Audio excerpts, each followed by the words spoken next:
हूं वसीम काज़मी और हाजिर हूं आपकी खिदमत में न्यूज़ एंड व्यू के साथ। तो न्यूज़ आज की यह है कि गुज़श्ता कई हफ्तों से लंदन के अंदर 10 डाउनिंग स्ट्रीट और वेस्टमिंस्टर एबे के बाहर भी जो है फ़लस्तीन के हक में और इसराइल के खिलाफ ज़बरदस्त मुजाहरे जो हैं वो जारी हैं। लाखों की तादाद में लोग बतदरीज बढ़ते जा रहे हैं। लाखों की तादाद में लोग जो हैं वो सड़कों पर बरतानी, अमेरिकन और दीगर यूरोपियन कंट्रीज़ के खामोश रहने पर सरापा एहतजाज हैं। यहाँ पे हमने देखा कि हर रंगो नस्ल के बिला तफरीक लोग जो है वो फ़लस्तीन के हक में आवाज़ उठा रहे हैं, फ़लस्तीन के बच्चों के हक में, फ़लस्तीन की ख़वातीन के हक में, शहदा के हक में, और गज़ा ख़ास तौर पर गज़ा और वेस्ट बैंक जो है उसमें जारी जो बमबारी है इसराइली, उसके खिलाफ सरापा एहतजाज हैं। यहाँ हमने देखा कि लोग बहुत शदीद गम व गुस्से में हैं। लोगों का ये कहना है कि कई हफ्तों से जारी ये बमबारी जो है ताहम बंद नहीं हो सकी। अरब ममालिक की कॉन्फ्रेंस के बावजूद भी, उनके प्रेशर के बावजूद भी इसराइली प्राइम मिनिस्टर नेतन्याहू ने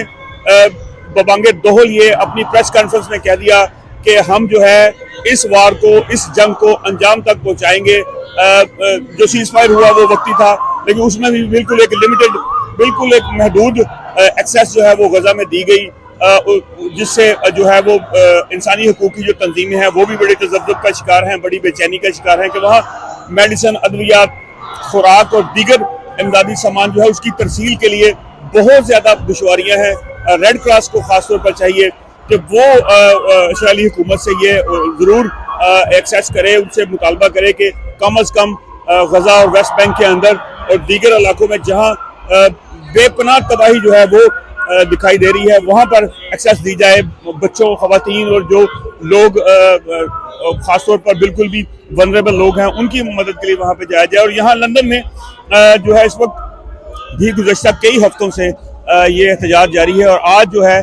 3 लाख से ज़ायद जो है वो अफराद यहाँ बताए जा रहे हैं। जो स्टेज यहाँ पे सजा है, जो बना है, उसमें जो मुकर्रीन है उनका ये कहना है कि 3 लाख से ज़ायद अफराद जो हैं इस वक्त यहाँ पे मौजूद हैं। इससे ज़्यादा भी होने की उम्मीद है, लेकिन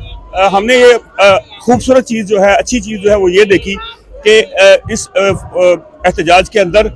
हर मज़हब के लोग, मुसलमान लोग, यहूदी भी हमने देखे, यहाँ क्रिश्चियन की कम्युनिटी की बहुत बड़ी तादाद वो भी यहाँ मौजूद है, हिंदू जो दीगर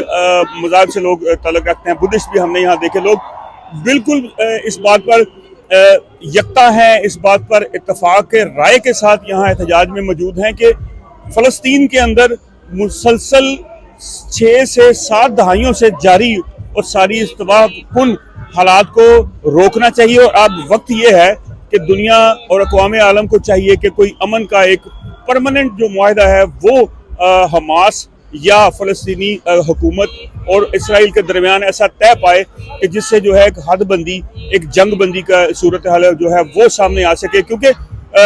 इस वक्त UNO का भी जो किरदार है वो भी सिर्फ अलामियों की सूरत में दिखाई दे रहा है। अमली उसमें कोई असर रसूख, कोई प्रेशर जो है किसी किस्म का इसराइली हुकूमत पर बिल्कुल दिखाई नहीं दे रहा। क्योंकि जो प्राइम मिनिस्टर नेतन्याहू हैं उन्होंने मुतअद्दिद बार मीडिया पर आकर ये कहा कि हमने इस जंग को जो है ख़त्मी शक्ल देनी है, यानी उसकी दूसरे लफ्ज़ों में कहें तो तबाही का मुसलसल जो है वो दोचार किया जा रहा है गज़ा के अंदर। और गज़ा में जो सपोर्ट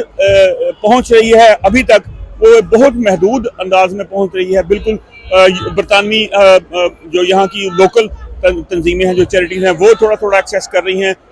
मिस्र के अंदर जो हैं, यमन के, यूनान के जो लोग हैं, उनमें से कुछ मुसलमान कंट्रीज़ के लोग वो थोड़ी थोड़ी एक्सेस दे। लेकिन वहाँ बहुत ज़रूरी है ये बात बहुत ज़रूरी है कि कम अज़ कम अस्पतालों की तबाह इमारतें, उनके अंदर दबी मलबों के अंदर दबी लाशें और बच्चों के साथ, ख़वातीन के साथ, वनरेबल लोग जो बिल्कुल बेयारो मददगार हैं, उनकी मदद के लिए कम अज़ कम ये ज़रूरी है कि एक्सेस दी जाए, उनकी मदद की जाए। जंगी सूरत हाल में भी आलमी जो कवानीन हैं उनके मुताबिक काम किया जाए। और इसी एहतजाज के अंदर अब ये बात जो है बहुत शदीद अंदाज में सामने आनी शुरू हो गई है और मीडिया के अंदर भी अब इसको लिया जा रहा है, क्योंकि बहुत बड़ी तादाद और एक बहुत बड़ी आवाज़ जो है वो बरतानवी हुकूमत तक पहुँचाई जा रही है कि सीज़ फायर के लिए अपना कलीदी किरदार अदा करें।